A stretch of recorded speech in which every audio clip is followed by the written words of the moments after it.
बिस्मिल्लाहिर्रहमानिर्रहीम। अस्सलाम वालेकुम नाज़रीन, आप देख रहे हैं गोइंग अंडरग्राउंड और मैं हूं आपका होस्ट बिलाल हैदर चट्ठा। नाज़रीन, जहाँ हम इस पर बात करें, सबसे पहले इंतहाई काबिल मज़म्मत वाक़या जो जड़ांवाला के अंदर जो कुछ भी हुआ, इंतहाई अफसोसनाक और काबिल मज़म्मत है। हमारा दीन इस्लाम इस चीज़ की तरगीब नहीं देता, ना इस चीज़ की इजाज़त देता है। गलती कोई और शख्स करे और उसकी सज़ा किसी और को दी जाए, ये हमारा दीन इस्लाम कतन नहीं कहता। जिन लोगों को यहाँ पे टारगेट किया गया और जिन लोगों के साथ जो कुछ भी किया गया है, चर्च जलाए गए, उनके घर जलाए गए, जिन लोगों के साथ भी ज़्यादती हुई है, इंतहाई काबिल मज़म्मत है। और उन लोगों को कैफ़िर किरदार तक पहुँचाना चाहिए जो इसके ज़िम्मेदार हैं। वो शख्स जो मस्जिदों में ऐलानात करता रहा और जो लोगों को इश्ताल दिलाता रहा, और फिर लोगों की जहालत, दीन से दूरी, एक्चुअली इन सब लोगों की जो कुछ इन्होंने किया, इन्हें नहीं करना चाहिए था। ये आपकी दीन से मोहब्बत और आपका दीन आपको जब इस चीज़ का दर्स ही नहीं देता, तो फिर किस तरह से आप ये सब कुछ कर सकते हैं।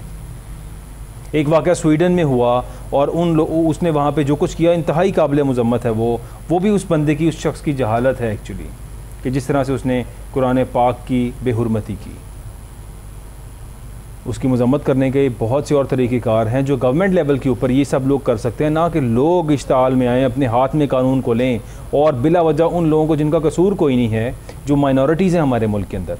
कायद-ए-आज़म मोहम्मद अली जिन्ना ने जब पाकिस्तान बनाया था, बड़ा क्लियरली डिफ़ाइन किया था और झंडे के ऊपर मेंशन कर दिया था कि जो सफ़ेद रंग है ये अक़लियतों का है, यानी कि अक़लियतों के भी इतने हकूक़ हैं इस मुल्क के अंदर।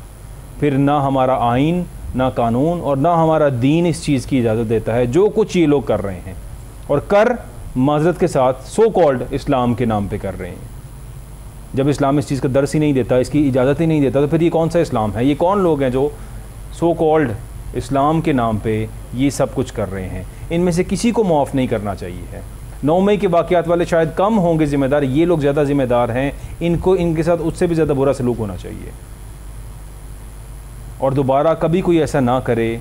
इस चीज़ को हमारी तमाम अथॉरिटीज़ को, तमाम इदारों को 100% इस चीज़ को करना चाहिए। CM पंजाब मोहसिन नकवी साहब ने भी आज बड़ा सख्त रिमार्क्स दिए हैं और कहा है कि 4 दिन के अंदर जो कुछ भी हुआ है, जितना भी नुकसान हुआ है, इस सब को पूरा करूँगा। और फिर ये भी कहा है कि सब लोगों को कैफ़िर किरदार तक पहुँचाएँगे। अल्लाह करे कि वो प्रॉपर्ली इस पर बिहेव कर लें और इस पर सारा कुछ कर लें। इसके साथ अगर बात की जाए निगरान कैबिनेट की, तो फिर वफाकी काबीना में हल्फ भी उठा लिया गया है। बहुत से वज़रा जो हैं वो शामिल हो चुके हैं। लंबी लिस्ट है, बहुत से लोगों का जिनका नाम लिया जा रहा था वो नहीं भी आए, जिनका नाम था कुछ आ भी गए। और उसमें शमशाद अख्तर, डॉक्टर शमशाद अख्तर से स्टार्ट करें तो Sarfaraz Bugti Sahab, Jalil Abbas Jilani, Murtaza Solanki, doctor Umar Saif, Shahid Ashraf Tarar, Gohar Ejaz, Jamal Shah, Aneeq Ahmed, lieutenant general Anwar Ali Haider, Tabish Gohar, Ahmed Irfan Aslam, doctor Nadeem Jan, Mohammad समी। अभी तक की ये नाम और शायद कुछ और लोगों को भी चूज़ किया जाएगा इस कैबिनेट के अंदर। इलेक्शन कमीशन की बात भी करेंगे, जिन्होंने कहा है कि नई हल्का बंदियाँ करवाने का फ़ैसला कर लिया गया है। आम इंतखाबात नई हल्का बंदियों पर होंगे। 14 अगस्त को नई हल्का बंदियाँ शाया की जाएंगी और इसका मतलब है फिर इंतखाबात उसके बाद अगले साल कब होंगे जाके अल्लाह बेहतर जाने। इस सब पे गुफ्तगू करने के लिए आज हमारे साथ स्टूडियोज़ में मौजूद हैं डॉक्टर एहसन साहब। Sir, thank you so much for joining us. साथ तशरीफ़ फरमाएं ख्वाजा अयूब नसीम साहब, thank you so much for joining us. Sir, अपनी बात का आगाज़ करूँगा डॉक्टर एहसन साहब से। डॉक्टर साहब, बड़ा इंतहाई अफसोसनाक वाक़या है जो कुछ जड़ांवाला में हुआ, और एक्चुअली दीनी जहालत है। ये सब लोग दीनी जाहिल हैं जिन्होंने ये किया है, जिन्होंने ना दीन को समझा ना पढ़ा और सिर्फ इश्ताल देने के लिए। मैं गारंटी से ये बात कहता हूँ कि शायद इनमें से बहुत कम लोग होंगे जो प्रैक्टिसिंग मुस्लिम होंगे, जो शायद नमाज़ पढ़ते होंगे और बाकी चीज़ें करते होंगे, लेकिन इनको दीन की कोई अकल समझ नहीं है। जिन तमाम लोगों ने ये किया और जिसने इश्ताल अंगेज़ी दिलाई, इन सब को कैफ़िर किरदार तक पहुँचाना चाहिए। डॉक्टर साहब, बिस्मिल्लाहिर्रहमानिर्रहीम। देखें ये इसमें कोई शक नहीं है कि ये बहुत एक हसास वाक़या है और इसमें इसकी हसासियत का ये आलम है कि हर वो मुसलमान जिसके सीने में ईमान है वो कुरान और नबी करीम सल्लल्लाहु अलैहि वसल्लम के साथ बेइंतहा मोहब्बत रखता है। अब सवाल यहाँ ये पैदा होता है चट्टा साहब के ज़िले इंतज़ामिया कहाँ थी? ठीक, क्या हमने किसी डिप्टी कमिश्नर को मुअत्तल किया है? कम अज़ कम मुअत्तल, वगरना बसूरत दीगर तो मैं समझता हूँ कि उसे उसके नौकरी और ओहदे से बर्खास्त कर देना चाहिए। इससे ज़्यादा और जुल्म क्या होगा कि किसी शख्स को ज़िला का कलेक्टर, ज़िला का डिप्टी कमिश्नर, ज़िला का DCO, ज़िला के तमाम मैजिस्टेरियल इख्तियारात, ज़िला में 3 और 16 MPO के इख्तियारात और पता नहीं क्या कुछ उसको हासिल हैं, उसके बावजूद भी वो रिज़ल्ट इज़ ज़ीरो। फिर आप आ जाए DPO, डीपीओ जिला भी एक जो है ना नई ये पोस्ट एक क्रिएट की गई थी आफ्टर जो है ना एनआरबी नेशनल रिकंस्ट्रक्शन ब्यूरो की 1 साल कार्रवाई के बाद। ठीक है। तो 2004, 2002 और 2003 में। लेकिन सवाल ये पैदा होता है कि कहाँ थे डीपीओ साहब? ठीक। इन ओहदों का अख्तियार जाहो जलाल की इंतहा नहीं है अवाम की निगाह में। ठीक है। किसी आम आदमी को पकड़ना हो चुटकी बचाते जिन की तरह हाजिर कर देंगे।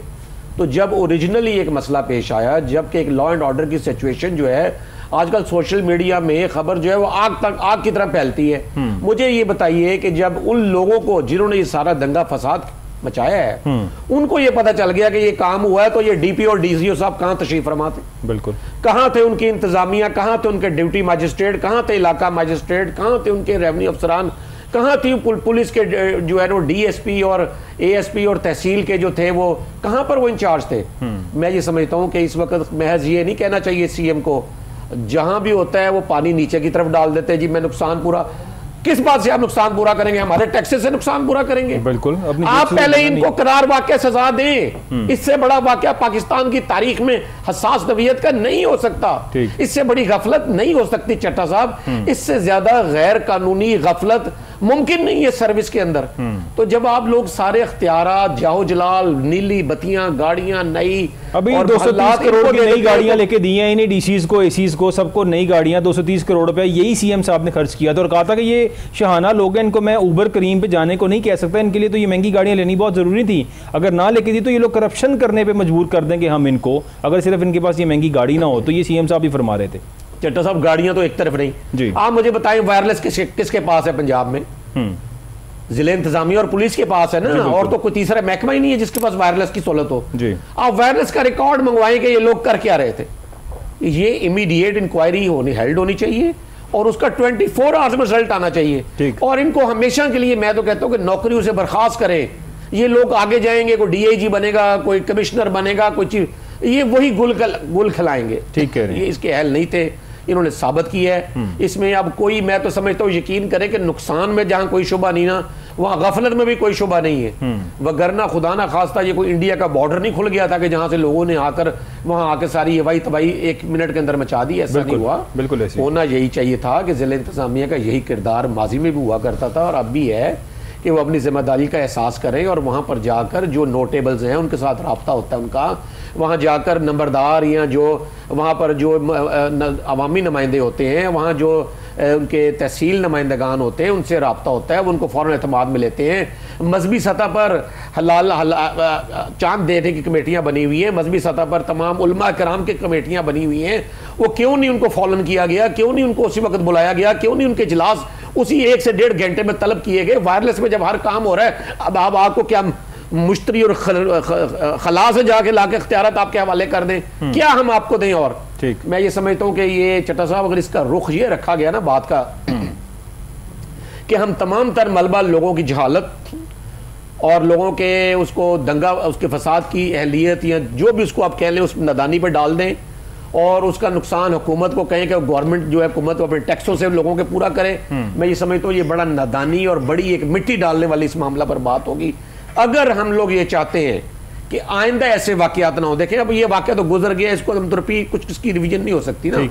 अगर हम ये बतौर कौम ये चाहते हैं तो हमारी लीडरशिप को आगे आकर ये फैसला करना होगा कि एक वो हर तहसील और जिला में एक मकाम बनाएं जिसको एक नाम दें कि यहां पर इस बात की रिपोर्ट करनी है और उस रिपोर्ट के बाद जो immediate actions of the officers होगा उसको बाकायदा एक कानून की शक्ल में लेके आए, लाए अमल की, और उसको करें। और इसके बारे में बाकायदा तौर पर अब ये कहा जाए कि अगर इसी तरह की कोई मजहबी हवाले से किसी भी तरह लोगों ने किसी कानून की चीज को अपने हाथ में लेने की कोशिश की तो उनको बिल्कुल वैसे ही निपटा जाएगा जैसे एक मुजरम से निपटा जाता है। एंटी राइट फोर्स हमने देखी अभी रिसेंटली, बड़े जबरदस्त एक्शंस देखे और इस केयर टेकर सेटअप के अंदर ही हमने देखा पंजाब में कि ऐसे जबरदस्त एक्शंस एंटी राइट फोर्स करती रही। क्या वाटर कैनन, क्या आंसू गैस की शैलों की भरमार, क्या कुछ।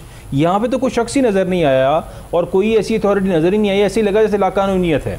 और फिर एक नोटिफिकेशन निकाल दिया गया डीसी फैसलाबाद की जानिब से कि तमाम प्राइवेट और सरकारी इदारे बंद रहेंगे, आम तातील रहेगी, लॉ एंड ऑर्डर की सिचुएशन बड़ी ख़राब है, हर चीज़ आउट ऑफ कंट्रोल है। तो ये क्या तरीक़ेकार था? मतलब समझ से बात। ये तो यकीन करें, ये जो मैं तो हैरान हूँ कि इनकी क्या इंतजामी तरबियत है। इदारों को बंद करने का मतलब है कि आपने लोगों को खुली छुट्टी दे दी है कि जाएं और इसमें शरीक हों। आप लोगों को एंगेज रखें, जो भी इदारे हैं उनको इदारों को चलने दें। उनकी तरबियत मेरा ख्याल है सिर्फ करप्शन करना और पैसे खाना है कि वो अपने दफ्तर में बैठ के यही कुछ करते हैं, इसके अलावा कुछ नहीं कर सकते। ख्वाजा अयूब नसीम साहब भी जो वाक़या इंतहाई काबिल मुज़म्मत है, लेकिन जाहिर है असल कैफर किरदार पे असल लोगों को पहुँचाना चाहिए। जब यहाँ पे एंटी राइट फोर्स के इतने ज़बरदस्त एक्शन हमने अभी रिसेंटली देखे, इसी हुकूमत ने करवाई, इसी पंजाब हुकूमत ने, लेकिन वहाँ पर इनका अपना मुफाद था, अपना लालच था, न जाने क्या था। यहाँ पर ना कोई एंटी राइट फोर्स, ना कोई पुलिस, ना कोई इंतज़ामिया, लोगों को खुला छोड़ दिया गया, जिस तरह 9 मई के टाइम पे लोगों को खुला छोड़ा गया था। और फिर जितना इश्तिआल अंगेज़ी हुई, जिस तरह आग लगी, ये भी एक और वाक़या इसी तरह रोनुमा हुआ। यहाँ पे भी लोगों को खुला छोड़ा गया और लोगों का फिर जो दिल किया उन्होंने किया। यानी एक मॉब जब बिफरा होता है तो मॉब के कंट्रोल में तो फिर कोई चीज़ किसी की कंट्रोल में नहीं रहती, लेकिन इंतज़ामिया को चाहिए था कि वक्ती इस सब को कंट्रोल करते, चीज़ों को मैनेज करते। क्यों नहीं किया गया? ख्वाजा अयूब नसीम साहब। बहुत शुक्रिया शहनाज साहब, गुजारिश ये है, डॉक्टर साहब ने बड़ी डिटेल से इस पर बात की है और मैं भी इसी चीज़ को मद्देनज़र रखते हुए रियलिटी जो है मैं कंडक्ट करता हूँ इस चीज़ पे कि हमें किसी भी गैर मज़हब या कोई भी मज़हब से कोई ताल्लुक़ रखने वाला फ़िका हो, कोई भी ऐसा इंसान हो, हमें इंसाफ देखना है। और अगर हमारे मज़हब के साथ कोई ऐसा सानिया होगा हम भी बर्दाश्त नहीं करते। इसी तरह इस्लाम हमें तरगीब देता है कि हमें भी दूसरे मज़हब का इसी तरह ख्याल रखना चाहिए। बात यह है कि जो सोशल मीडिया पे वीडियो चल रही हैं उसमें पुलिस वहाँ नज़र आ रही है, हजूम में खड़ी है और बिल्कुल साकिन बुत की तरह पुलिस ऐसे लग रही थी जैसे ये भी तमाशबीन पंजाबी में कहते हैं ना जी, या पब्लिक के साथ शामिल है, पुलिस शामिल, कोई एक्शन नहीं ले रही तो फिर लोगों को तो मजीद शय आएगी कि पुलिस हमारे साथ खड़ी है, कुछ नहीं कर रही। साहब की आज प्रेस कॉन्फ्रेंस मैंने सुनी है, बहुत अच्छी बात है, नुकसानात बर्दाश्त करने चाहिए। जैसे कि बाहर की कंट्री में हमारे मज़हब के ख़िलाफ़ कोई इक़दाम करता है, कोई शख्स इंडिविजुअल तौर पर करता है तो हम वहाँ पाकिस्तान में एहतजाज करते हैं और मरासला भी उनकी हुकूमत को देते हैं। अब दूसरी कंट्रीज भी पाकिस्तान के साथ इसी तरह करेगी और कर रही है। सीएम साहब ने अच्छा है, इंटरनेशनल मीडिया इसी बात पे हाईलाइट करता रहा, तमाम इंटरनेशनल मीडिया पे न्यूज़ ही ये थी जो कुछ पाकिस्तान में हुआ है और जिस तरह से हुआ है। यानी कि एक वाकया, मेरा ख्याल है कि इंटरनेशनल मीडिया ने उस वाक़े को इतना जो कुछ स्वीडन में हुआ उसको इतना प्रमोट नहीं किया जितना इस वाक़े को प्रमोट करना चाहिए। ये तो हमने उनके हाथ में अपनी डोर दे दी ना जी।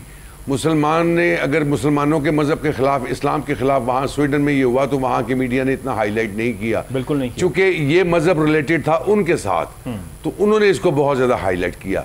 बात ये है, पहली बात तो यही मैंने कह दिया कि हम कंडेम्ड करते हैं, ऐसा वक़ुआ इंसिडेंट नहीं होना चाहिए, किसी शख्स का किसी फ़िके के साथ भी ऐसा नहीं होना चाहिए, ना हमारा मज़हब इजाज़त देता है। बात यह है कि सीएम साहब ने आज उनका जितना नुकसान है बर्दाश्त के लिए हुक्म दिया है कि जी गवर्नमेंट ऑफ पाकिस्तान उसको बर्दाश्त करेगी और मैं उनके इस इक़दाम को अप्रिशिएट करता हूँ।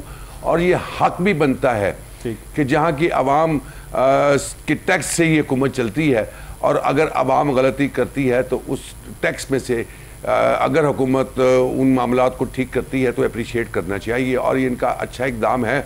लेकिन साथ उन्होंने कहा जी हम इंक्वायरी करेंगे, इसकी इंक्वायरी हफ्तों में नहीं महीनों में भी नहीं होगी, 24 घंटे में होने वाली इंक्वायरी है। सी कैमरे लगे हुए हैं, जो सोशल मीडिया पे चीज़ें आ गई हैं उसको देखें, अगर नेग्लिजेंसी किसकी है उसको कम अज़ कम गिरफ्तार करें और डिसमिस नहीं सस्पेंड करें, ताकि लोगों के जज्बात जो मजरू हुए हैं उसको उनको थोड़ा सा आसरा हो कि हुकूमत ने वाकई ये स्टेप उठाया।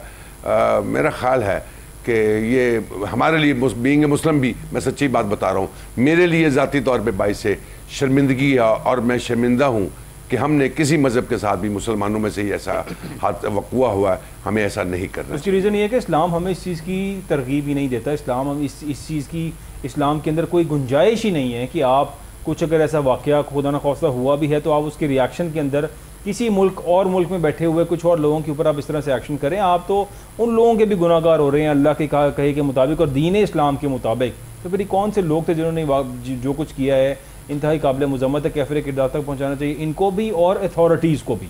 मैं तो ये कहूँगा कि जो डीसी है, जो मुतल्लिका तमाम लोग हैं जो इन्वॉल्व थे, जिस तरह कल एक वाक़या देखने में सामने आया कि कल पेशी थी शहरियार आफरीदी की और शानदाना गुलजार साहिबा को, तो जो जज साहब थे उन्होंने मौके पे डीपीओ को भी बुलाया, एसएसपी को भी बुलाया, डीसी इस्लामाबाद को भी बुलाया और फिर सब कुछ सुनने के बाद जब उन्हें शवाहिद वो बातें ना हो सकी, उन्होंने डीसी इस्लामाबाद और एसएसपी के खिलाफ तौहीन अदालत की कार्रवाई और फर्द जुर्म आयद कर दी उनके ऊपर। सो ये एक बड़ा पॉजिटिव मैसेज था I think for the future लोगों के लिए, और अल्लाह करे कि अगर ये प्रॉपरली डिलीवर कर लें, उन्हें नॉमिनेट तो उन्होंने कर दिया, जो सज़ाएँ जज साहब ने करार दी हैं उनके ऊपर सारा प्रॉपरली काम भी हो जाए, अमल भी हो जाए, ना कि उनको फिर किसी तरह से रिलीफ ना मिल जाए। ऐसा ही कुछ होना चाहिए है अयूब नसीम साहब यहाँ पे भी, इस वाक़े के अंदर भी। बिल्कुल ठीक कह रहे हैं आप, और मेरा ख्याल ये था कि शायद चीफ जस्टिस ऑफ पाकिस्तान को इस केस में भी सो मोटो ले लेना चाहिए। सर आज आए हैं चीफ जस्टिस साहब, और उनकी बल्कि कुछ सिख कम्युनिटी के कुछ लोगों से मुलाकात हुई, और उन्होंने अक़लियतों के हकूक़ के तहफ़्फ़ुज़ की ज़िम्मेदारी रियासत की है। ये उमर अता बंदियाल साहब चीफ जस्टिस ऑफ पाकिस्तान है, उन्होंने स्टेटमेंट दिया कि अक़लियतों के हकूक़ के तहफ़्फ़ुज़ की ज़िम्मेदारी रियासत की है, और ये ज़िम्मेदारी रियासत को पूरी करनी चाहिए। तो फिर रियासत को प्रॉपरली पूरी करनी चाहिए कि वो तमाम लोगों को कैफरे किरदार तक पहुँचाएँ, ना कि जिस तरह से 9 मई के वाक़यात में जो लोग जो एडमिनिस्ट्रेशन, पुलिस, आपका IG पंजाब, CCPO सब जिम्मेदार थे, उन्हें किसी ने कुछ नहीं पूछा और सिर्फ उन लोगों को पकड़ लिया, और तमाम लोगों को जिन को उन्होंने पकड़ लिया। क्या इसके अंदर भी मेरे ख्याल से वही होगा, लोगों को उठाया जाएगा, और बहुत से ऐसे लोग जो नॉमिनेटेड नहीं है, जो मौके पे मौजूद नहीं है, उन पे भी केस डाल दिया जाएगा, और सबके साथ यही कुछ होगा यहाँ पे भी। और ये this is not a good example. What do you think Ayub Naseem? बिल्कुल ठीक कह रहे हैं चट्टा साहब, असल में हमारे सिस्टम में इतनी खराबियाँ हैं,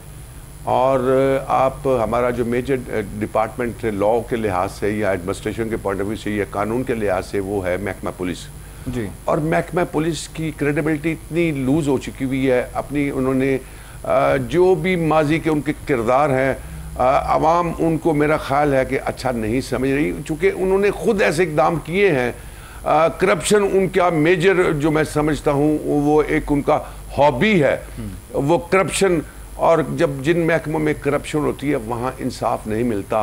अब बात करेंगे अदलिया की तो बात कंडेम्प्ट वाली आ जाती है। हाल अदलिया की लोअर कोर्ट्स में आप चले जाएं, जाके देखिए, रीडर डेट नहीं देता जब तक आप उसको पैसे ना दें। मामला तो पाकिस्तान में इस तरह ख़राब हो चुके हुए हैं, लेकिन मुझे आने वाले चंद दिनों में नज़र आ रहा है कि मामला बहुत तेज़ी से ठीक होने की तरफ जाएंगे।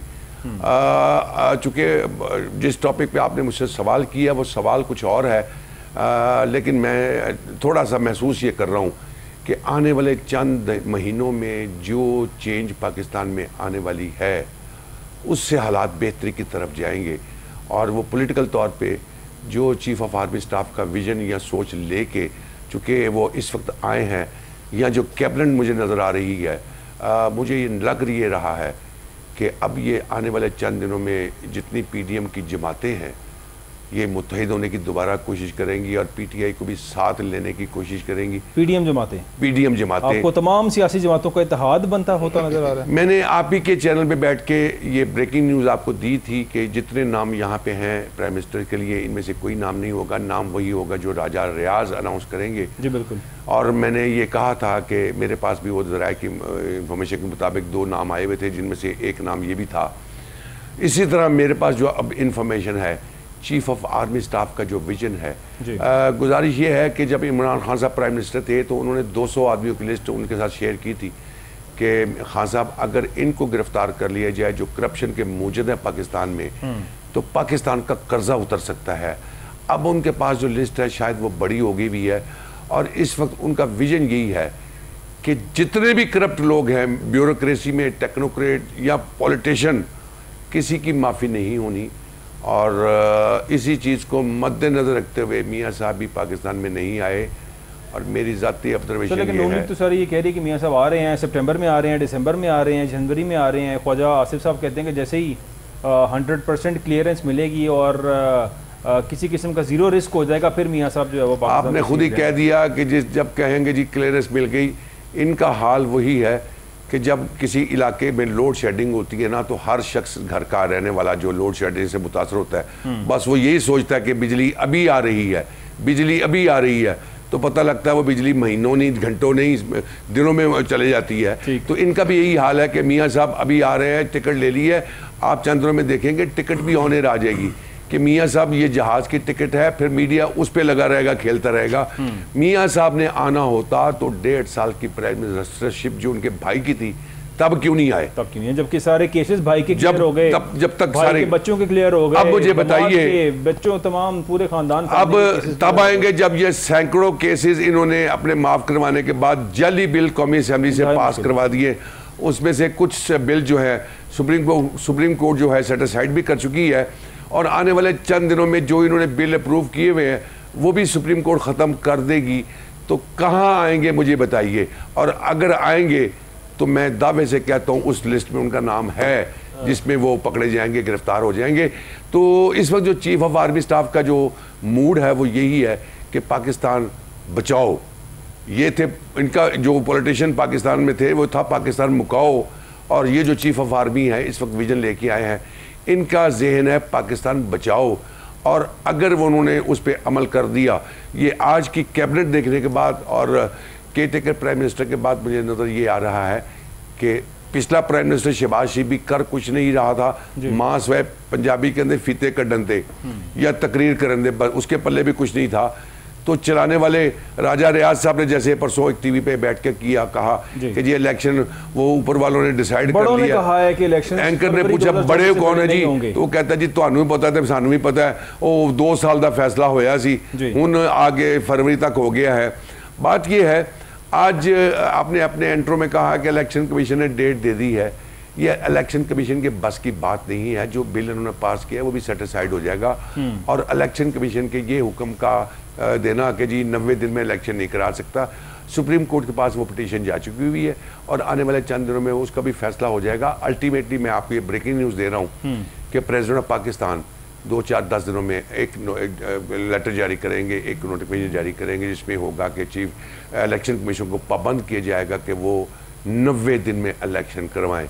मामला बिगड़ेंगे। आपको लगता है कि 90 दिन में फिर इंतखाबात होंगे? इलेक्शन नहीं होंगे, ये नहीं, बिल्कुल 100% मैं कह रहा हूं। सनाउल्लाह साहब की एक स्टेटमेंट आई है, साबिक वज़ीर दाखिला हैं, और उन्होंने नवाज शरीफ के बारे में कहा है कि अदालतों से बरियत तय है, उनकी पाकिस्तान वापसी 0 रिस्क हो चुकी है। यानी तो पंजाबी क्या उन्होंने सारे जज साडे नाल मुक गए ने, असि सारे जज खरीद ले, गारंटी की जरूरत ही नहीं है। मतलब ऐसी बयान देना भी भाई से बेइज्जती है कि ये बताना कि हमने जज खरीद लिए है या जजों के साथ अंडरस्टैंडिंग कर ली है, उनमें बरियत 0 रिस्क गारंटीड है। मतलब इसके बाद क्या बाकी बात रह गई? इंसाफ की धज्जियां तो बखेर चुके ना, जब वो ये कह चुके हुए हैं कि अब ये 0 पे हो गया। क्या एस्टेब्लिशमेंट इनको 0? हाँ चलो मैं मानता हूँ, ये मैं मानता हूं, मैं ऑन एयर कह रहा हूं कि चीफ ऑफ आर्मी स्टाफ को जो इस वक्त विजन है, हो सकता है पंजाबी के अंदर वहानी खब्बी ते मारनी सज्जी, हो सकता है कहें जी आ जाओ तानू क्लियरेंस है, और आते ही उनकी गिरफ्तारी हो जाए, चूंकि उस लिस्ट में इनका नाम शामिल है जिस पे चीफ ऑफ आर्मी स्टाफ ने काम करना है पाकिस्तान बचाओ के लिए। इनका प्रोग्राम था पाकिस्तान मुकाओ, और चीफ ऑफ आर्मी का इस वक्त विजन है कि पाकिस्तान बचाओ।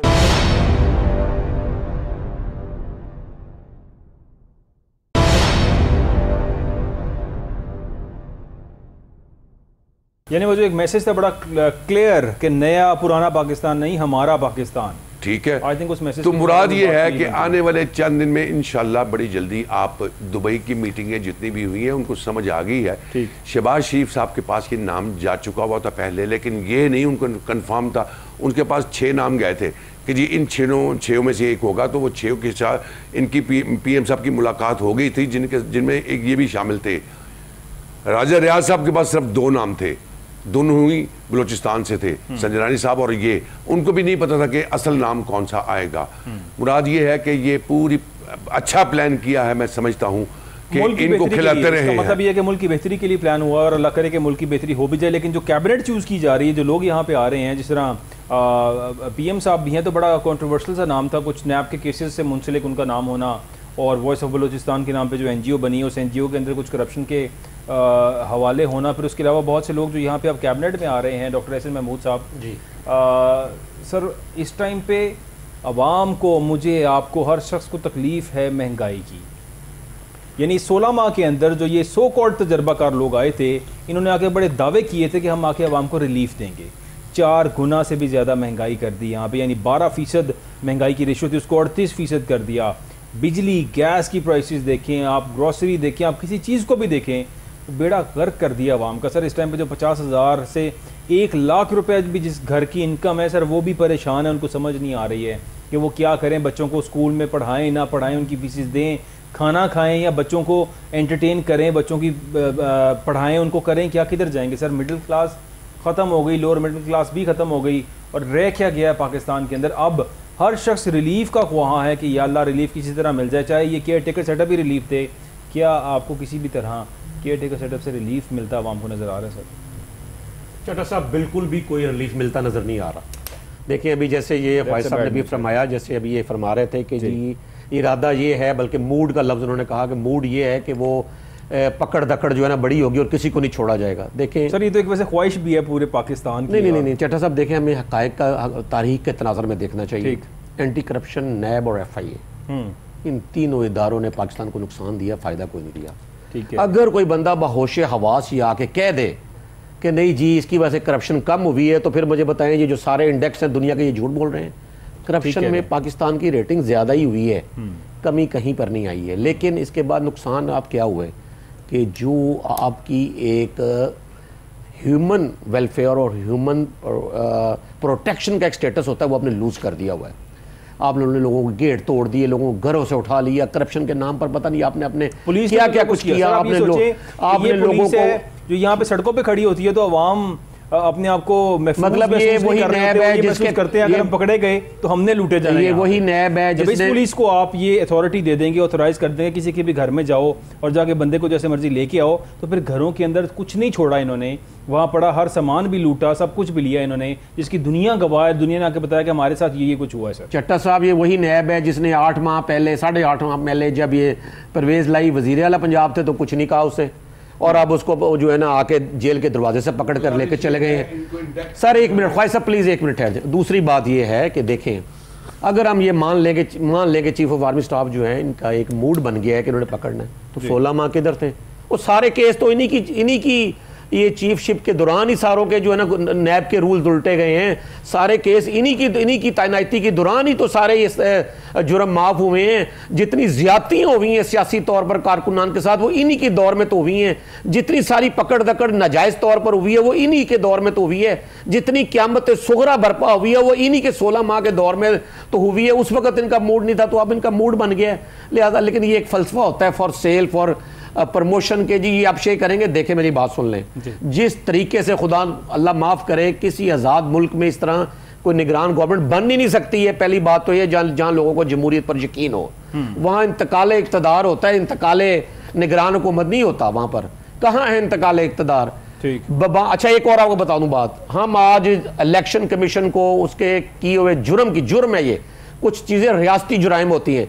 रियासती जुराइम में क्या है कि बर वक्त इंतखाबात ना होने देना। वजह आप उसकी कुछ भी बना लें। देखिए तुर्की में जल्जला भी आ गया तो उन्होंने इंतखाब करा दिया था। ठीक, आप इस तरह अमेरिका की मिसाल लें, आप बहाना बनाना हो तो आप। इलेक्शन कमीशन ने आज क्लियरली स्टेट कर दिया और कहा है कि नई हल्का बंदियां करवाने का फैसला कर लिया गया है। आम इंतखाबात नई हल्का बंदियों पर करवाए जाएंगे और 14 दिसंबर को नई हल्का बंदियों जो है वो शाया की जाएंगी। यानी कि अगर देखा जाए डेट्स के मुताबिक 90 रोज के अंदर इंतखाबात पर इलेक्शन कमीशन ने खुद ही मुस्तरद कर दिए हैं। मैं आपको ये कह रहा हूँ कि हल्का बंदी ना हो, लोग यहाँ जिए या लोग यहाँ मरे, सैलाब आ जाए, जल्जला आ जाए, कानून ये कहता है कि आप इंतखाबात करवाएं तो इंतखाबात होना चाहिए। अब इस कानून को तोड़ने में जो लोग हैं, खा वो कोई भी किसी उसका होता कोई भी हो, ये मैं आपको एक बता दूं, हो सकता है वो एहतसाब से बच जाएं, हो सकता है वो गिरफ्तारी या पकड़ से बच जाएं, तारीख की पकड़ से कभी नहीं बचेंगे। जब भी तारीख लिखी जाएगी, किसी मौरख जिसने किसी एक मौरख ने कभी सच बोला तो वो ये जरूर लिखेगा कि कानून ये कहता था कि ऐसे होगा, मगर कानून ये था लेकिन ऐसे कानूनी तौर पर नहीं होने दिया गया। आप कानून की शक्ल को मोम की नाक समझकर जितना मरोड़ तरोड़ ले, मैं आज मुझे अफसोस ये होता है कि बहुत बड़े बड़े दानिश्वर टीवी पर अपने कालमों में बबांगे दौल ये कहते फिर रहे हैं जाने किसके इशारे पर इंतखाबात नहीं होंगे। और भाई किस बात के दानिश्वर हैं आप कि आपको ये दिखाई नहीं दे रहा कि कानून मुल्क का क्या है और आप आराम से फरमा रहे कि इंतखाबात नहीं होंगे। आपकी दानिश्वरी पे हमें शुबह है कि ये सोल्ड दानिश्वरी है। आप कम से कम नारे हक तो बुलंद कर दें, लफ्ज लिख तो दें अपने कालम में कि इंतखाबात ना कराने वाले मुजरम होंगे। सर राजा रियाज साहब ने फरमाया था और उन्होंने कहा कि बड़ों ने फैसला कर लिया है कि 14 फरवरी से पहले, 14 फरवरी 2024 से पहले, यानी फरवरी 2024 से पहले जो है वो इंतखाबात नहीं होंगे और ये बड़ों का फैसला। चट्टा साहब फिर बड़ों से ये पूछ लेना कि ये पेट्रोलियम मसनूयात जो है ये 2 हिट्स हुई है पाकिस्तान के अवाम को ये 24 घंटे के अंदर जी। एक आपके अगस्त और जुलाई के बिल्स हैं बिजली के, नंबर 1 हिट। नंबर 2 हिट है आपका डॉलर। नंबर, और उसके बाद तीसरे नंबर पे आ जाए जो कल परसों ऐलान हुआ है पेट्रोलियम मसनूआत का, एक महीने में 37.45 पैसे पेट्रोल बढ़ा है, 40 रुपए डीजल बढ़ा है। क्या दुनिया में किसी मुल्क में ऐसा होता है? अगर पेट्रोल और यहाँ तेल कहीं बैनुल-अक़वामी सतह पर महंगा भी हो गया है तो टिकल डाउन इफेक्ट के लिए पीरियड होता है। ठीक कह रहे हैं। कभी एक साल में एक दफा कीमतें बढ़ती थी, फिर 6 माह बाद, फिर 3 माह बाद, अब 15 दिन बाद, अब 7 दिन बाद कीमतें बढ़ाना शुरू हो गई। खुदा के लिए आप देखो डॉलर, आप कहां देखें कहां, अगर डॉलर 300 पर आ गया है तो पेट्रोल पर 300 पर क्यों नहीं जाएगा? आपके पास कोई जवाब ही नहीं रहता, क्योंकि 102 से 115 पे बैरल पेट्रोल हो गया। अब यहां आप देखें कि यहां निगरान गवर्नमेंट पता है क्या करने आई है कि एक जख्म लगा हुआ है, उसको जख्म को बड़ा कर, चीर के बड़ा करने आई है। कहां से? ये तो इरादा दिखाई ही नहीं दे रहा इनका, कहीं पे इन्होंने मरहम रखना है लोगों पर। कहां पर, कहां उनकी पॉलिसी है? जब आपका काम है कि आप लोगों को पकड़ दकड़ या उनके जो जख्मों को चीरे ना, आप लोगों को डिफॉल्ट से दो चार ना करें, आपको इस्लाहात का जाल के नाम पर यहाँ इसको तवील करने की कोशिश ना करें। आप जो मुंतखब लोग हैं अगले, उनको इक़्तिदार उनके हाथ में पकड़ाएं और उनको फिर मजबूर करें। अगर आपकी इतनी ही ताकत है कि भाई पाकिस्तान को बचाओ, पाकिस्तान को तरक्की की तरफ लेके जाओ, पाकिस्तान को मुआशी बहरानों से निकालो, अगर आपकी ताकत है तो आप उन्हें फिर मजबूर करें, ना कि आप कहें कि जी हमने जो इक़्तिदार पे जिनको आवाम देना चाहते हैं उनको भी आने नहीं देना, इंतखाबात भी नहीं होने देंगे और अपनी मन मर्जी करेंगे और अपनी मर्जी से बंदों को लाएंगे और बैठाएंगे और फिर उसकी अरसा तवालत भी किसी को नहीं बताएंगे कि कितना हमने करने से। और तो यूनुस नबी साहब, जो अब कैबिनेट बन चुकी है और निगरान वफाकी काबीना ने आज हल्फ उठाया है और जो जिन जिन लोगों के नाम इसमें आ गए हैं, मतलब there is a long list. मैंने आपको बताया कि यहाँ पे गौहर एजाज साहब का भी नाम है और वो एक प्रॉपर्टी टाइकून है गौहर एजाज साहब, लेक सिटी के नाम से एक उनकी सोसाइटी, और न जाने क्या कुछ होगा। सिमिलरली और बहुत से लोग हैं। आपको क्या लगता है ये सब लोग आवाम को रिलीफ देने के लिए आए? क्योंकि इस मुल्क के अंदर रिवाज तो ये है सियासतदानों का कि वो हल्फ उठाते हैं और जिस चीज़ पे, जिस बात का हल्फ उठाते हैं उसके बरक्स करते हैं। हमेशा करप्शन की दास्तानें भरी पड़ी हैं यहाँ पे शाहिद खान अब्बासी साहब फरमाते चले गए और कहते रहे हुकूमत के साथ बैठे हुए, उनके नुमाइंदे होते हुए कि 25% स्ट्रेट करप्शन है किसी भी प्रोजेक्ट के अंदर। अब केसेस भी कुछ खुल चुके हैं। जो आटा, मुफ्त आटा स्कीम था, उसके अंदर करप्शन का कहा गया, पता नहीं कितने लाख बैग्स और गलत आटा यानी एक्सपायर्ड आटा भी उसके अंदर चला, गलत बैग्स भी चले, सब कुछ चला। उन पर भी तहकीकात शुरू हो गई हैं, लेकिन उन तहकीकात के अंदर तो अभी की निगरान हुकूमत पंजाब भी शामिल थी। तो आपको क्या लगता है कि क्या एहतसाब उस तरह से हो पाएगा जो एक्सपेक्ट किया जा रहा है? और जिस तरह से आप फरमा रहे थे कि इस मुल्क में एहतसाब होगा, 300 बंदों की लिस्ट बन गई है, sir that is going to create a big revolution in this country. गुजारिश ये है चट्टा साहब, ये पाकिस्तान की बदकिस्मती और अलमिया है जी कि पाकिस्तान में माजी में ऐसे लोगों का इंतखाब किया गया जिनमें से कुछ लोग अभी इस कैबिनेट में भी आए हैं। इस पर कोई दो राय नहीं है।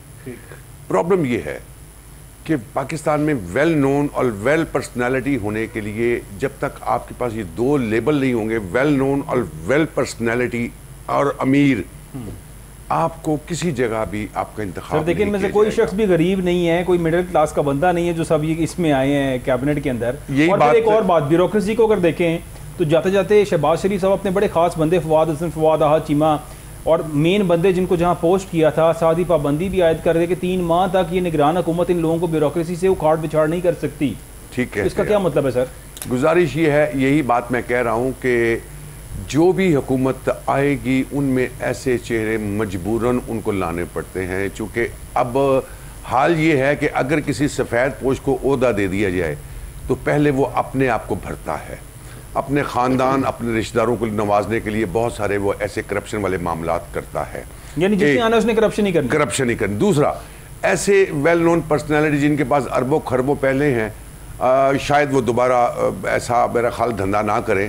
इसलिए कुछ शख्सियतें, कुछ चेहरे ऐसे होते हैं कि हमने इंटरनेशनल कम्युनिटी के साथ जो लेन देन या मामलात सेटल करने होते हैं, तालीम के लिहाज से, काबिलियत के लिहाज से बहुत सारे ऐसे चेहरे हमें चाहिए होते हैं जो एक दूसरे के साथ अंडरस्टैंडिंग कर सके।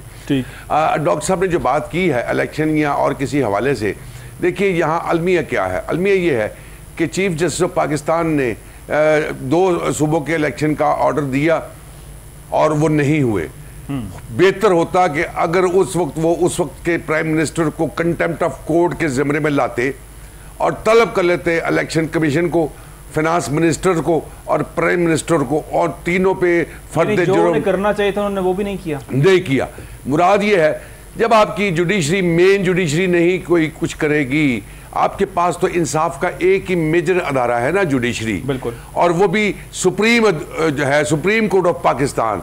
जब वो ऑर्डर करती है उस पर इम्प्लीमेंटेशन नहीं होती तो भाई that is a very bad example sir. हमने यहाँ पे देखा है कि 14 मई के फैसला कर दिया चीफ जस्टिस साहब ने और कह दिया कि 14 मई को इंतखाबात होंगे, नहीं हुए, तो फिर इसलिए आज इलेक्शन कमीशन को भी इतनी शय है कि जो दिल किया है उसको पता है कि आइन कहते हैं 90 रोज में इंतखाबात होंगे, उसने डेट ही 14 दिसंबर दे दी अलका बंदियों की कि उसके बाद अब देखिए गुजारिश ये है कि अब मुमकिनात में से एक मुमकिन चीज़ ये भी नज़र आ रही है कि हो सकता है कि चीफ जस्टिस साहब दोबारा उसमें कंटेम्प्ट ऑफ कोर्ट के ज़मरे में इन तीनों हजरात को बुला लें। अगर तो ऐसा इंसिडेंट हुआ तो इलेक्शन कमीशन के भी कान खड़े हो जाएंगे, वगरना ये तय है कि जब तक एहतसाब या गिरफ्तारियां, ये चीफ जस्टिस या कमिंग चीफ जस्टिस बुलाएंगे? देखिए कमिंग चीफ जस्टिस मेरे लिए काबिल एहतराम है अदलिया के मामले, चूंकि मैं लॉ का स्टूडेंट नहीं हूं तो मैं कोई ऐसा बात नहीं कहना चाहता जो कंटेम्प्ट ऑफ कोर्ट के ज़िम्मे में आए।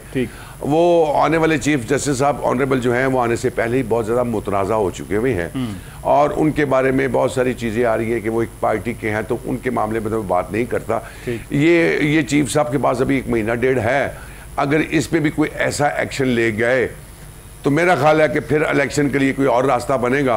अदरवाइज बज़ाहिर चूंकि ये असेंबली का बिल जो है ये मेरा ख्याल है सेटिसाइड हो जाएगा, तो इलेक्शन कमीशन के पास जो बेइंतहा पावर चलेगी हुई है वो भी ख़त्म हो जाएगी।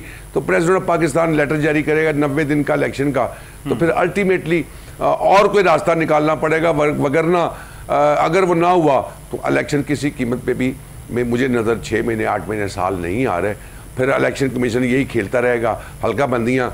ये इंशाअल्लाह ताला मेरी ज़ाती ऑब्जर्वेशन है कि जो पीडीएम इस हुकूमत टेन्योर में 1.5 साल में कर गई है, पंजाबी में कहते हैं हाथों से बांधी हुई चीज ग्रां जो है ना वो दांतों से खोलनी पड़ती है।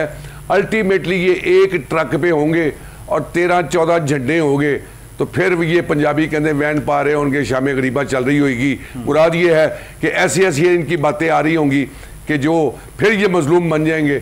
आने वाले दिनों में बहुत सारी सियासी आपको तब्दीलियां और मुहरकात और सब ऐसी ऐसी चीज़ें सामने आएंगी जो कभी आपने सोची नहीं होंगी। लेकिन मेरी ज़ाती ऑब्जर्वेशन ये है, एहतसाब का वक्त आ गया है और ये आप चंद दिनों में देखेंगे कि एहतसाब शुरू हो गया है। यानी हो ये भी सकता है कि इनको मौका इसलिए दिया गया होगा जो ये ताज़ी करप्शन करेंगे, जो कुछ ये करेंगे उसके अंदर इनको फंसाया जाए, आप ये समझते हैं? बिल्कुल ऐसी भी ये भी चीज़ है। और अभी ताज़ा आटा मुफ्त आटा स्कीम नहीं, ये कुछ नहीं है, ऊपर बहुत सारी फाइलें जा चुकी हुई हैं, ऊपर बहुत सारी चीज़ें पहुँच चुकी हुई हैं। तो ये मेरा ख्याल है कहाँ पे गई है सर? मेरा ख्याल है ओ बाबा आप, मैं तो नहीं घबराता, मैंने तो अपोजिशन लीडर की तरह नहीं कहना, बड़ों में इस्टेब्लिशमेंट देखिए उसका पाकिस्तान की सियासत में इस्टेब्लिशमेंट का बहुत बड़ा किरदार है और होल्ड रहा है, आज भी है। ठीक है, मुराद ये है कि अब पाकिस्तान जिस तबाही के धाने पर जा चुका हुआ है, ये सियासतदानों के बस की बात। सर लेकिन एक बड़ा पॉजिटिव इनिशिएटिव है जिस तरह से फौज ने एग्रीकल्चर और माइंस एंड मिनरल्स और बाकी डिपार्टमेंट अपने टेकअप किए हैं, क्योंकि इस मुल्क में जब तक ये सियासतदानों के हाथ में रहे हैं बेड़ा ही गर्क रहा है सर। कुछ किसी इसी तरफ मैं आने लगा था, ये डिपार्टमेंट भी उनकी सोच में से एक चीज़ है।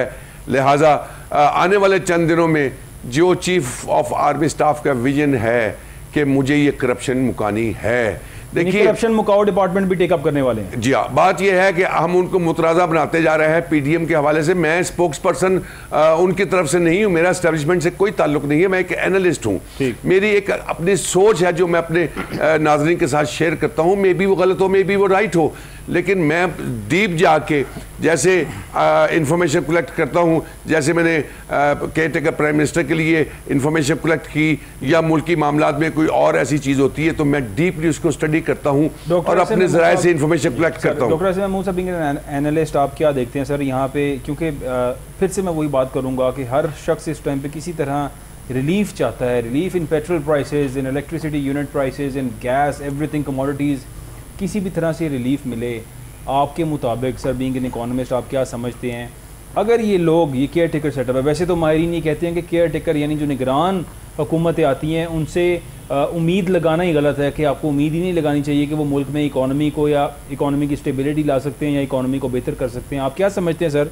ये तमाम नाम अब सामने आ चुके हैं, ये काबीना होगी, ये लोग होंगे, जो अवाम के लिए काम करेंगे, क्या ये अवाम के रिलीफ देने के लिए कुछ काम कर पाएंगे? देखिए चट्टा साहब, लिटमस टेस्ट आप नोट कर लें आज ये बात सर, और चंद दिन बाद आप इसको देख लीजिएगा जी कैसे प्रूव हो सकती है। ठीक।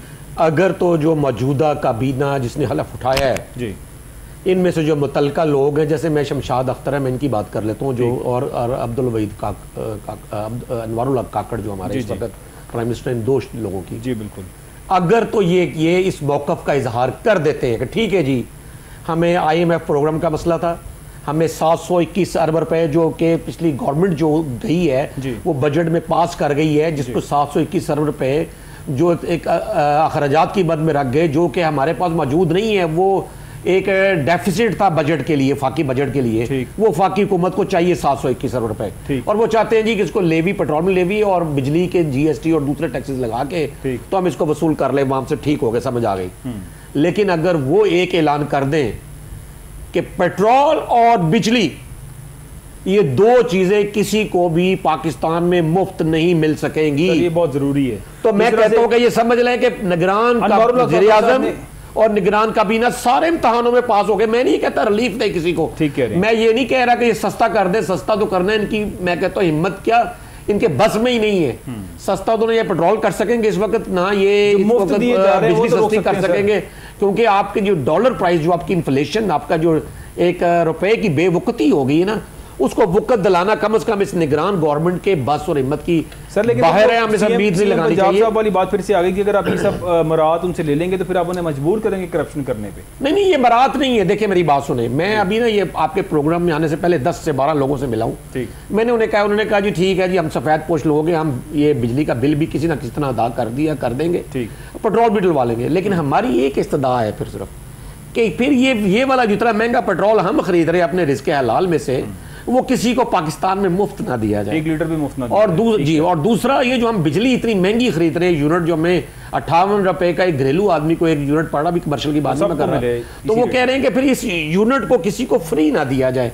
तो फिर तो वो कहते ठीक है, अगर हमारे लिए लेवल प्लेइंग फील्ड पब्लिक के लिए होगा तो फिर ठीक है, हम अपने पाकिस्तान के डिफॉल्ट को बचाने के लिए, पाकिस्तान को बुरहानों की दलदल से निकालने के लिए अपनी कुर्बानी दे देंगे। लेकिन ये लोग जो है ना, ये लेकिन अफसोस, मैं आपको बड़े अफसोस ये बात कहता हूँ कि ये लिटमस टेस्ट भी आपको बता दिया, आप ये देख लीजिएगा कि मरात के सारे रिकॉर्ड इस निगरान काबीना ने तोड़ देने हैं, गैर जिम्मेदारियों के भी सारे रिकॉर्ड तोड़ने हैं। अभी पहले 24 घंटे में मुझे आप बताएं कि चाहिए था prime minister, caretaker prime minister को, कि हाथ जोड़ते हैं उनके खुदा के लिए। भी मैं एक रात पहले तो हलफ उठा कर आया हूँ प्रेसिडेंसी में, तो मुझे कोई कम से कम एक हफ्ता तो दो कि मैं लोगों से कुछ खिताब कर सकूँ, कुछ बता सकूँ। मैं तो अभी अपने आवाम से, अपने लोगों से एक लफ्ज बोल भी नहीं सका, तो मुझसे तुम दस्तखत करवा रहे हो कि मैं पेट्रोलियम मसनूआत की कीमतें बढ़ा दूं, और वो भी एक तारीख की इंतहाई। आज 76 साल दौर में पाकिस्तान में कभी भी 291.45 पैसे पेट्रोल की कीमत नहीं हुई। ठीक, तो जब आप ये देखें, जब ये हालात आ गए हैं, तो जब निगरान काबीना का ये वक़्त और बेबसी का ये आलम है, तो हम क्या इनसे कर सकते हैं? वज़ीर-ए-आज़म साहब तो मुझे लगता है कि शायद अवाम से खिताब करने के लिए भी नहीं आएंगे, वो तमाम पॉइंट स्कोरिंग के लिए नहीं आएंगे। वो जो शहबाज शरीफ साहब अभी रिसेंटली कर गए, अरबों रुपया इश्तहारात पे लगा गए, अवाम के गरीब के टैक्स के पैसे को इस तरह से बेदरेक तरीके से इस्तेमाल कर गए। चट्टा साहब माफ कीजिएगा, मैं आपसे बड़ा मजबूर होकर ये बात कह रहा हूँ कि जो हर अलामत दिखाई दी है ना अभी इसी 72 घंटों में, वो यही है कि ये सारा जो है ना, ये PDM का तसलसल है। अभी तक अदालतों से चल रहा है, बाकी चीजों में चल रहा है, तो वो इसलिए कि ये देखे ना, निगरान का मतलब पहली जो उसकी रिक्वायरमेंट है वो तो ये कि अनबाइस्ड हो, गैर मुतनाज़ा हो। चले गैर मुतनाज़ा भी नजर नहीं आ रही, अनबाइस्ड भी नजर नहीं आ रहे। क्यों कि अभी जो एक इस वक्त पाकिस्तान तहरीक इंसाफ, जो कि एक इस वक्त मुल्क की बड़ी पार्टी है, उससे PDM गवर्नमेंट के दौर में होने वाला सलूक अभी भी जारी है, जुडिशरी में भी वो उनके साथ वही सलूक जारी। इसका मतलब है कि आप निगरान सेटअप में कंटिन्यूटी है। कोर्ट में जो है वो चेयरमैन PTI की दरख्वास्त जो है वो रजू कर ली है उन्होंने, और मुख्तलिफ मुकदमात में जमानतें खारिज होने पर और सियासी इंतकाम बंद किया जाए, ये कहा जा रहा है चेयरमैन PTI की जानिब से। अयूब नसीम साहब, लास्ट मिनट सर। गुजारिश ये है, ये सरासर नाइंसाफ़ी है। एक बंदा जेल में है तो अल्टीमेटली कोर्ट को समझ आनी चाहिए कि एक बंदा जेल में है तो अपेयर तो हो नहीं सकता, नॉन अपेयरेंस में वो सारी जमानतें कैंसिल हुई हैं। और मैं समझता हूँ कानूनी तौर पे ये उनका राइट है कि वो सुप्रीम कोर्ट जाके अपनी बेल कंफर्म कराएं, और सुप्रीम कोर्ट को इस पर एक्शन लेना चाहिए कि एक बंदा जेल में है, आप नॉन अपेयरेंस में उसकी जमानत कैसे कैंसिल कर सकते हैं? और बहुत सारी अथॉरिटियाँ मौजूद है इस सिलसिले में, वो सारी इग्नोर हुई हैं। बहरहाल ये मैं इससे इत्तफाक नहीं करता कि ये इनकी बेलें कैंसिल नहीं होनी चाहिए, और सुप्रीम कोर्ट मेरा ख्याल है उस पर कोई एक्शन ज़रूर लेगा। सुप्रीम कोर्ट उस पर एक्शन लेगी और इट साउंड लाइक शायद कुछ रिलीफ उनको दिया जाए। अब केयरटेकर सेटअप आ चुका है, हो सकता है उस तरह से सियासी इंतकामी कार्रवाइयाँ इसमें ना हो। और सबसे बढ़ के जो बात है, जो सबसे ज़रूरी है हर शख्स के लिए, इस मुल्क के अंदर आवाम के लिए, किसी भी तरह से रिलीफ मिले उन्हें। पेट्रोल, गैस, बिजली, कमोडिटीज़ की प्राइसेस के अंदर जो महंगाई की शरह है इसे कम किया जाए। लेकिन बहुत से माहिरीन ये कहते हैं कि निगरान हुकूमत के शायद बस की बात ये नहीं होगी ये सब करना। It is all for today. बहुत शुक्रिया डॉक्टर एस एम महमूद साहब आपका, thank you so much. Khwaja Ayub Naseem साहब आपका, नाज़रीन आप सबका देखने का बहुत शुक्रिया। अपना ख्याल रखिएगा, अल्लाह हाफ़िज़।